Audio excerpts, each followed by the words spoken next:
welcome to HES Storytime. My name's Janine, and this is kale, just like the vegetable. Kale is good for you, and this little guy would be good for your family too. He says, I'm just as healthy as the vegetable because you would have to walk me. I had treats in my lap here, so he knows how to sit. Come here, buddy.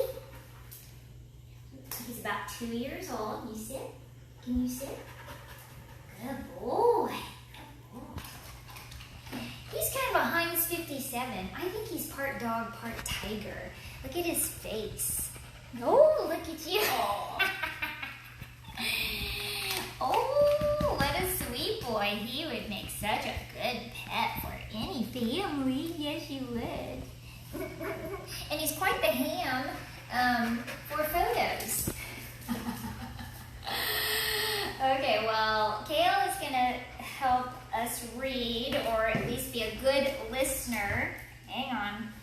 I have all kinds of treats, but nowhere to hide them. So we don't want to. He's going to probably get them. All right. Here, come over here. Come over here. Can you sit? All right.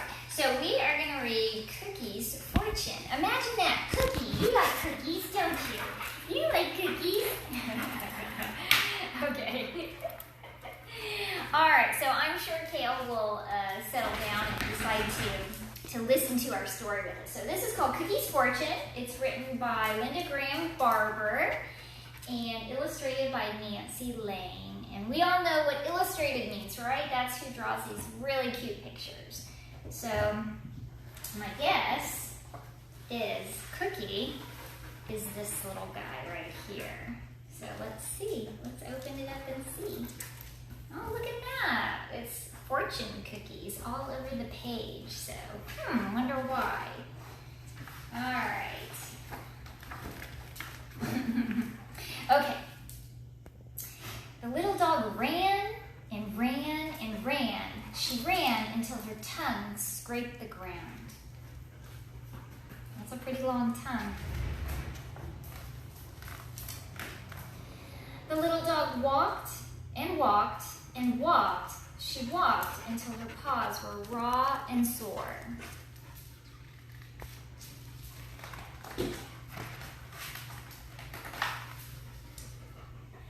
The little dog sniffed and sniffed and sniffed, but nothing smelled like home. She looked so small in this big city, all by herself.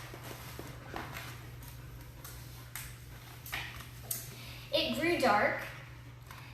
The little lost dog wandered into the junkyard, weaving through row after row of rusted wrecks. Weary, she climbed into a car and fell asleep. The car looked forgotten as the little lost dog. Look how little she looks right there with all the cars in the junkyard.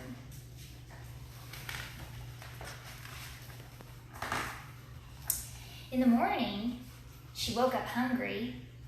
Sniffing in the air, the little dog squeezed through a hole in the metal fence. Looks like right there, that's the hole. Prickly burrs stuck to her fur. The smells led the dog to a big green dumpster. Right there. She ripped open the bags and wrappers scattered on the ground. The hungry dog ate and ate and ate. But the scraps did not taste like home. That dumpster is outside the Fortune Cookie restaurant. There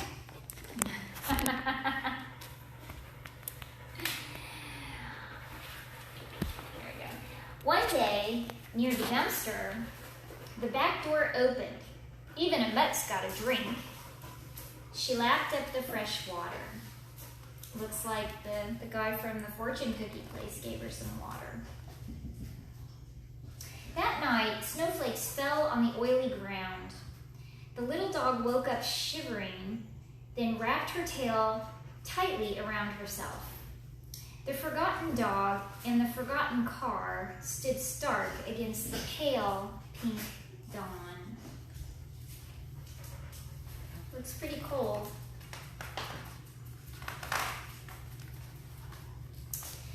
The next day, and the next day, and the next day after that, the little dog followed the smells to the dumpster.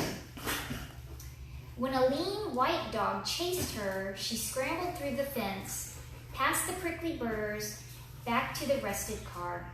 Safe inside, she licked her sticky paws and scratched her matted fur. Soon, the door by the dumpster opened again. Even a mutt's gotta eat. The little dog gobbled up all the food. There. Want a cookie? Cookie? Ooh, speaking of cookies.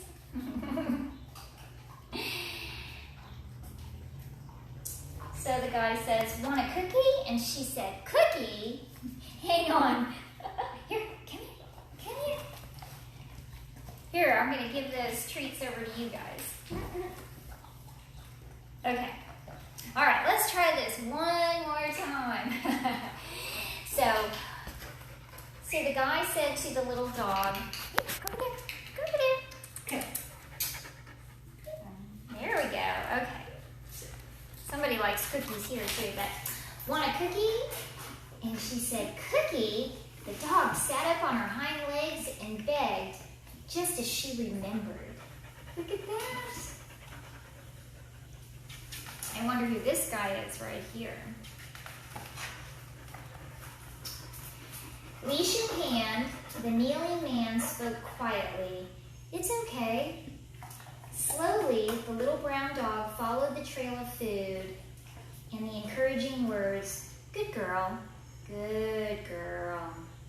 She nibbled at the treats, moving toward the kind words, a voice that reminded her of home.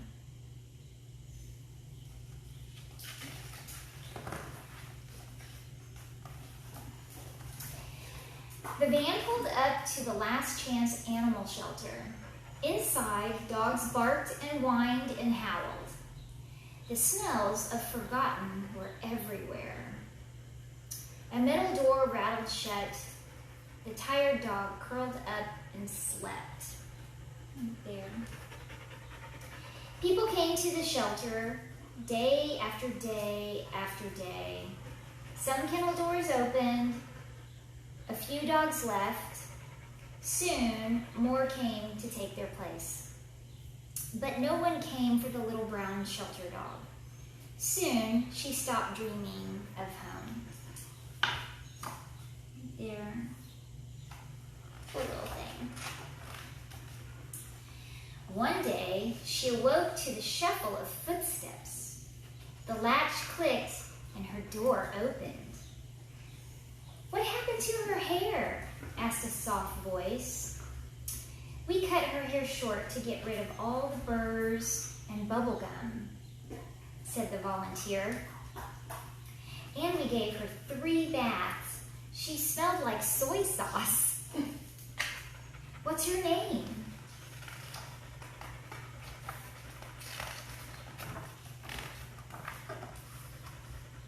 We found her behind the fortune cookie restaurant, so we called her Cookie. Cookie! Her eyes brightening, the little dog sat up on her back legs and raised her front paws high, higher, higher, the highest she could raise them. Her throat quivered with excitement. Look at that. Quiet hands stroked her. Come on, Cookie, let's go home. Wow, look at that face. Oh my goodness. So that's what she got to go home. What a sweet story for a little lost dog. So many dogs come to our shelter with this exact same story, and the best thing you can do is come adopt a dog if you're looking for a pet for your family, because there are so many that need homes. And just like Cookie, when somebody comes and adopts them, this is how they feel. They're just elated with happiness that someone has chosen to love them and they get somebody to love. So this is a sweet story about a little lost dog. Well, that is our story for today, and I hope you enjoyed it, and we will see you back next Thursday at 4 p.m. for story time.